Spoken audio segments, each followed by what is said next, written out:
Are you finding when you go to open and close your doors in your fridge that they're catching, sticking, or the folding divider is actually not moving into place the way it should be? Very good chance it's the mullion catch that's giving you the trouble. So we're going to show you how to change that today. Very easy repair. Don't even have to unplug the fridge. So let's fix it.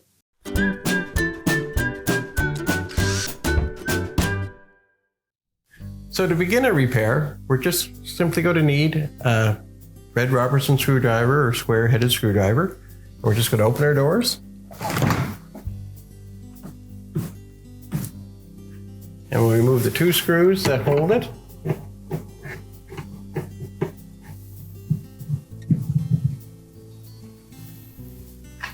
So now we're just going to install the new one. And just inserted one screw into it to get started. Move it up into place. Insert the screw. And just snug it until we get the other screw in. Just tighten our screws.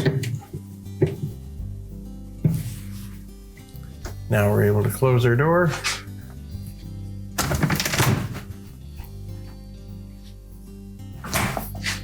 And your repair is complete.